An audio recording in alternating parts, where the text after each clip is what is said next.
اپنی نظر اور شرمگاہ کی حفاظت کریں۔ اس دور کا سب سے بڑا فتنہ یہ ہے کہ نگاہیں پاک نہیں رہی، نگاہیں غلیظ اور گندی ہو گئی، شرمگاہوں میں وہ تقدس نہیں رہا ہے۔ حضور علیہ السلام نے ارشاد فرمایا، من زنا زنیا بہی ولو بہی تانے دارے ہی، جس شخص نے زنا کیا یہ عمل اس کے گھر بھی لوٹے گا، اگرچہ اونچی اونچی دیواریں کیوں نہیں کر لیتے۔ یہ مکافات عمل ہے۔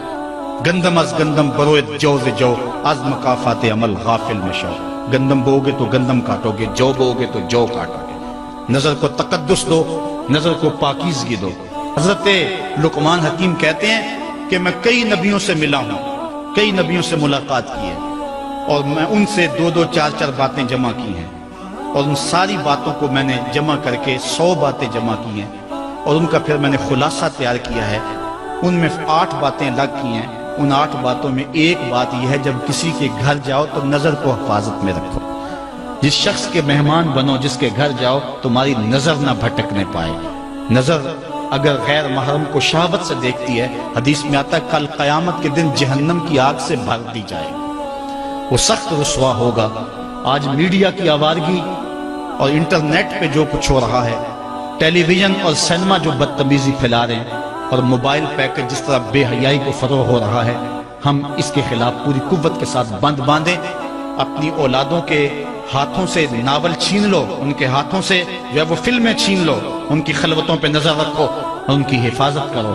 جس شخص کی نظر پاک نہیں ہے، اس کے من میں طہارت نہیں آ سکتی ہے۔ دل پاک نہیں ہے، اس کو جو ہے وہ باطن کا نور نصیب نہیں ہو سکتا۔ وائے قوم کشتہ تدبیر غیر، کار او تخریب خود تعمیر غیر، از حیا بیگانہ پیرانے کہن، نوجوانہ چوں زنا مشغول تن۔ کتنی حکمت والی بات کہی اقبال نے۔ وہ اپنے دور کا دکھڑا سناتا ہے، جس دور سے ہم گزر رہے ہیں اب تو عجیب حال ہو گئے۔ اقبال کہتا ہے یہ جو میرا دور ہے، جوان تو جوان رہے، بوڑھوں کی نظروں میں حیا نہیں رہا۔ از حیا بیگانہ پیرانے کہن، بوڑھے لوگوں کی آنکھوں میں بھی اقبال کہتا ہے حیا نہیں رہا۔ نوجوانہ چوں زنا مشغول تن، اور نوجوان عورتوں کی طرح اپنے تن کے ساتھ لگے ہوئے ہیں، اپنے تن کو سنوارنے میں ہر وقت کنگھی پٹی میں لگے ہوئے ہیں۔ یہ مردوں کا کام نہیں ہوتا، یہ دلیروں اور بہادروں کا کام نہیں ہوتا، یہ عورتوں کے وظیفے ہیں۔ در دل شاں آرزوہا بے ثبات، مردہ زائن از بطون امہات۔ ان کے دلوں میں آرزویں کوئی اور ہی ہیں، اور ماؤں کے پیٹوں سے مردہ جنم لے رہے ہیں۔ دخترانے او بزلف خود اسیر، شوخ چشموں خود نماؤ خود دگیر۔ اور قوم کی بیٹیاں اپنی زلف کی خود قیدی ہو چکی ہیں، اور ہر وقت جو ہے وہ اپنے آپ کو آئینے میں دیکھتی رہتی ہیں۔ ساختہ پرداختہ دل باختہ، ابروآں مثل دو تیغ آختہ۔ وہ جو گھر کی رونق تھی، جو آبرو اور حیا کا دوسرا نام تھا، آج وہ دل پھینک قسم کی ہو گئی ہے۔ آہ قوم میں دل سے حق پرداختہ، مرد و مرگ خویش را نہ شناختہ۔ اقبال کہتا ہے ہائے قوم کہ جو مر گئی اور اسے ابھی تک پتہ ہی نہیں چلا کہ میں مر چکی ہوں اور جینے کا سامان نہیں کرتی۔ حضور نے فرمایا ہر دین کی کوئی پہچان ہوتی ہے، میرے دین کی پہچان حیا ہے۔ اگر حیا نہیں ہے تو دین ہی نہیں ہے۔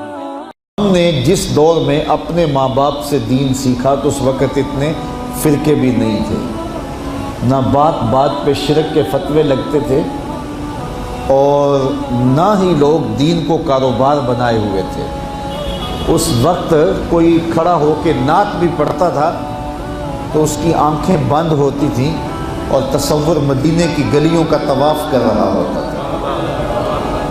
اور اگر کوئی پیر طریقت تھا تو اس کا مقصد مخلوق کو اللہ تک پہنچانا تھا، لوگوں کا دل اپنی جانب موڑ کے مائل کر کے اپنی جیب گرم کرنا مقصد نہیں تھا۔ اس وقت عالم دین لوگوں کی عقیدتوں کو سمیٹ کر کے، گھیر کر کے، اپنی عقیدت کے دائرے میں ڈال کر کے ان سے سطحی مفاد حاصل کرنے کا دھندا نہیں کرتے تھے۔ اس وقت عالم دین بندے کو گناہ سے نکال کر کے اللہ کی دہلیز پہ سجدہ ریز کرنے کا کام کرتے تھے۔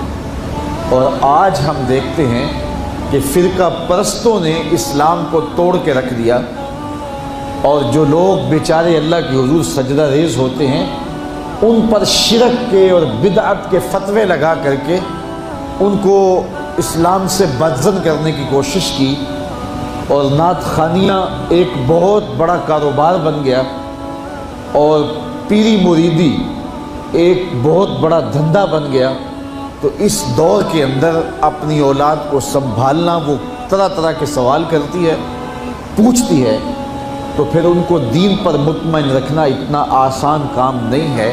ہمارے والدین نے ہماری تربیت کی تو ان کے لیے قدرے آسان تھا، لیکن ہمارے لیے اپنی اولاد کو سنبھالنا اور دین کی راہ پر ڈالنا قدرے مشکل ہے۔ لیکن ہمارے والدین نے جو آسان کام کیا تھا اس کے لیے بھی بڑی محنت کی تھی، اور ہم اپنی اولاد کے لیے کیا اتنی محنت کر رہے ہیں جتنی محنت ہمارے والدین نے ہمارے اوپر کی تھی۔ تو اگر ہم نہیں کر رہے تو پھر ہماری اگلی اولادیں یا ان کی اگلی نسلیں پھر کن ہاتھوں میں ہوں گی؟ تو اس لیے ہمیں خاص طور پہ سوچنا چاہیے۔ میں نے قرآن مجید کی جو آیت کریمہ پڑھی ہے اس میں ارشاد فرمایا، اپنے آپ کو اور اپنی اولاد کو دوزخ کی آگ سے بچا لو جس کا ایندھن انسان اور پتھر ہے۔ تو مجھے اور آپ کو اپنی اولاد کی حفاظت کرنی چاہیے۔